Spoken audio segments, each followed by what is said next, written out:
la distinction entre la traduction et l'interprétation au plan classique, c'est quoi? C'est la rémanence du discours en traduction et l'évanescence du discours en interprétation.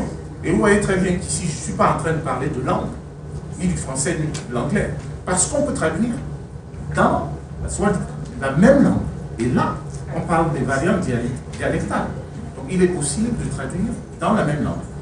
Vous voyez très bien qu'on peut traduire de l'anglais américain vers l'anglais britannique, bien canadien, et tout cela. Et sachez également que, d'ailleurs, Jacobson à l'époque, c'est lui qui avait commencé à parler de traduction interlinguale. Il ne savait pas si bien le dire, parce que les actes de traduction, ce n'est pas ce que nous connaissons tous les jours, hein, partie d'une langue soi-disant A à une langue soi-disant B. Quelqu'un qui travaille simplement comme un transcripteur, écoutez-moi très bien, qui est transcripteur, qui fait de la transcription toute sa vie, et un traducteur. Et qui plus est, si vous avez pour rôle, dans ce cadre plus précis, où nous parlons de langue autochtone, camerounaise ou africaine, si vous passez toute votre vie à transcrire, par exemple, des textes dans votre langue, vous êtes en train de faire acte de traducteur, sachez-le. Et vous pouvez gagner votre vie. Sachez aussi qu'ailleurs, par exemple, aux États-Unis, on vous emploierait comme des transcripteurs, tout simplement, en anglais ou en français. D'ailleurs, Dieu seul sait si ceux qui se prennent pour des traducteurs ne sont véritablement pas des traducteurs à la base. Quand on parlait tout à l'heure d'un alphabet, ils ne peuvent pas transcrire un texte, c'est-à-dire un texte qui est d'abord oral, mais ils ne peuvent pas le transcrire. Mais quelqu'un qui ne peut pas transcrire un texte déjà dans sa langue A encore du chemin à faire pour ce qui est de la traduction. Parce que si vous pouvez véritablement transcrire un texte dans votre langue A, que ce soit l'anglais ou le français, là commence véritablement la traduction. C'est dire que, comme le professeur Mbal disait tout à l'heure, créer le besoin, créer des contenus. Et il existe par exemple des enregistrements dans vos langues, transcrivez-les et créez des contenus. Ça, c'est déjà un point de départ. Et ça, bon, je ne sais pas quel alphabet on va utiliser pour transcrire. Les linguistes vont nous aider. Mais nous aussi, traducteurs, on est là. On vous regarde. Quel que soit le cas, notre propos ici est également de dire que dans le contexte camerounais et africain particulièrement, on a besoin de développer les langues en même temps qu'on est en train de traduire dans ces langues. La traduction et l'interprétation sont indissociables. Je dis bien indissociables. Je sais que mes amis interprètes aiment bien frimer, ils aiment bien dire que c'est eux qui vivent. Bon. Et nos amis traducteurs, eux, sont toujours un peu timides, on les connaît, etc. Je ne sais pas pourquoi ils devraient être timides. Parce que sachez très bien que sans la traduction, l'interprétation n'existerait pas. D'ailleurs, les interprètes sont un peu tricheurs, hein, vous savez ça? Parce que la vraie réflexion sur le passage, n'est-ce pas, d'une langue à l'autre, se fait au niveau de la traduction. Ce n'est pas au niveau de l'interprétation. Sachez-le. Bon, il est vrai que les interprètes peuvent avoir une inspiration divine du moment, n'est-ce pas? Mais faites attention. Je veux dire, non, cela dit, lorsque vous écoutez des interprètes, il y a des interprètes très futés. Et de temps en temps, vous avez envie d'enregistrer, n'est-ce pas, et de reprendre les formulations qui viennent d'eux. C'est vous dire tout simplement que les deux professions sont vraiment indissociables dans notre contexte. D'ailleurs, si on ne le faisait pas, parce que n'oubliez pas que la plupart du travail jusqu'à présent se fait à l'oral. Si vous allez par exemple dans nos villages, on interprète tous les jours, hein, mais on ne traduit pas. Est-ce que vous le savez?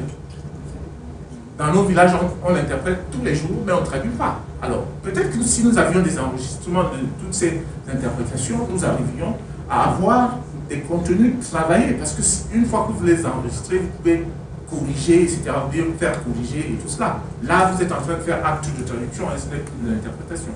Sachez-le. Donc, la traduction enrichit l'interprétation et l'interprétation enrichit la traduction. Il faudrait que les deux aillent ensemble. Allons-y. Maintenant, professionnaliser. Pourquoi? Pourquoi professionnaliser? D'abord, l'importance des langues autochtones, endogènes. Moi, je vais faire la différence tout à l'heure entre langue endogène et langue autochtone. En termes de nombre, est-ce 280? Moi, je cite, je suis sûr que le professeur Mbal sait, d'où je tiens cette source. 280, c'est ethnologue, hein, qui parle de langue vivante camerounaise. Il y en a 200. Bon, il y a quelques années, c'était 284, ça descend. Hein, et maintenant, c'est 280, d'après ethnologue. Bon, d'après le professeur Ba. D'ailleurs, quand il dit 239, il me souvient que le professeur Chia, à son temps, parlait de 231 langues. Parfois même 100 quelque chose de langues. Vous savez, on peut toujours réduire le nombre de langues autant qu'on veut. Hein. Je sais qu'il y a un objectif ici. Il y a un objectif d'enseignement. Et c'est légitime, n'est-ce pas? Mais il faut savoir aussi qu'il y a un autre...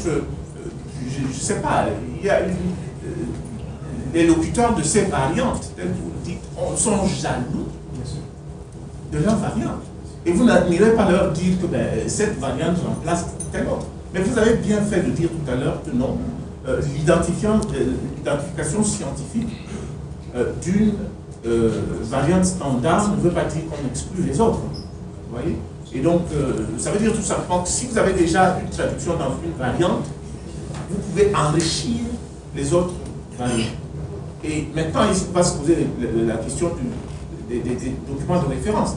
Pour nous, traducteurs, professeur Ba, le problème ne se pose pas. Même autant de dictionnaires, autant de richesses. C'est-à-dire que si vous avez cité tout à l'heure l'ancienne Nufi, ce que nous appelions à l'époque Nufi, où il y avait le Malaf, n'est-ce pas, de Badjoun, de Bayangam, de Batier, tout ce que bien à Paleng, etc.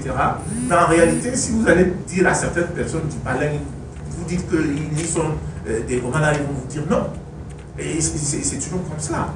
Et sachez d'ailleurs que les langues du monde, bien qu'elles soient très différentes, restent intelligibles. Et c'est là que la traduction intervient, n'est-ce pas? Parce que la traduction permet justement de voir l'intelligibilité des langues.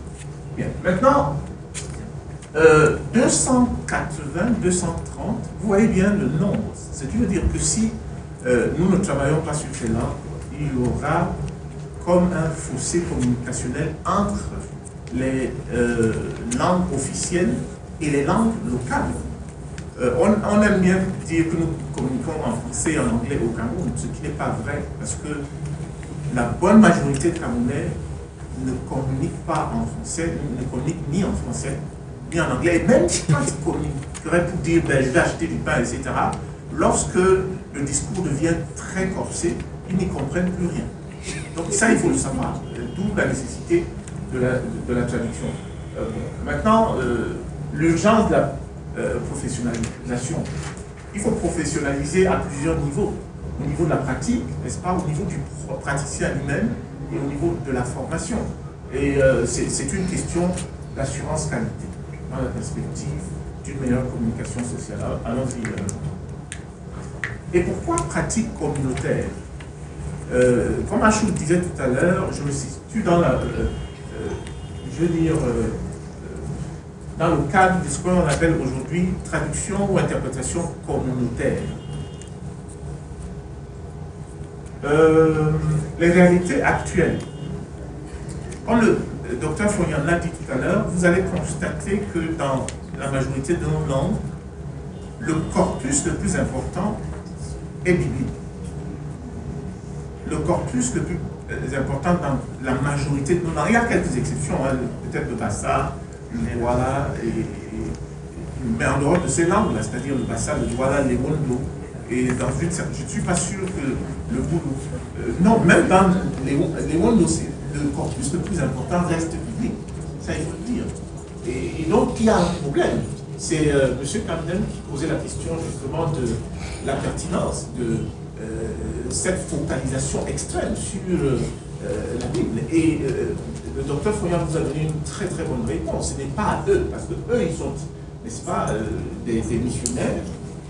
C'est une association religieuse, chrétienne, et ils ont une mission particulière. Mais maintenant, c'est à vous, et à l'État du Cameroun, de diversifier justement les cibles.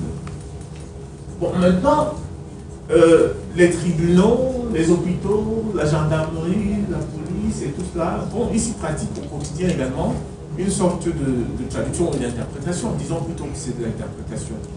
Soit pas de la traduction, parce qu'en fait, il n'y a pas de la traduction. Je vous dirais qu'il y a de la traduction à un seul niveau, Et ça, vous les linguistes, vous ne voyez pas ça souvent, professeur Mba. Et je vous le reproche. Vous savez pourquoi? Les registres d'état civil. Les registres d'état civil constituent des actes de traduction. Parce que quand quelqu'un vient avec un nom, n'est-ce pas, et on vous dit, bon, ben, comment est-ce que vous appelez? On vous donne un nom, et puis le gars se met à écrire, il est en train d'essayer une traduction. Et j'ai toujours dit que nous, qui sommes à l'université, nous devions déjà nous inspirer de ce que ces gars ont fait depuis la période allemande. Malheureusement, je crois que nous n'avons pas prêté attention à cela. Et ça nous pose des problèmes aujourd'hui parce que, bon, l'Assemblée générale des langues camerounaises, aussi formidable que ce soit, continue de poser des problèmes. Parce qu'il y a un problème d'appropriation à la fin. Donc, voilà les endroits où se pratique, n'est-ce pas, ce genre de traduction ou d'interprétation. Mais il y a aussi le mode semi-public ou semi-privé. Les radios, vous savez, je n'ai pas utilisé interprétation ou traduction de services publics qu'on entend également chez nous, les professionnels. Sachez tout simplement que je préfère communautaire. Pourquoi? Parce qu'il s'agit des communautés de base. Et cette pratique est comparable quelque part à ce que nous allons voir dans les radios et télévisions communautaires qu'on trouve partout en Europe. C'est-à-dire que c'est des télévisions et des radios qui s'adressent directement à des populations de base. Notre traduction, notre interprétation dans ce cadre devrait également s'adresser aux populations de base des besoins de communication. Et la perspective, telle que vous voyez au-delà des cadres informels actuels, la perspective des assemblées régionales et communales. N'allez pas penser que lorsque on va véritablement décentraliser, parce que le grand dialogue national qui commence après-demain, comme par hasard, le jour de la journée mondiale de la traduction, c'est pas un hasard. Je peux vous dire, je vous vois rire, mais vous savez, Dieu a plusieurs façons de parler aux gens. Que ça coïncide avec la journée mondiale de la traduction, qui est la célébration, en quelque sorte, de l'unité dans la diversité, n'est-ce pas? De la recherche, de la compréhension mutuelle au-delà des différences.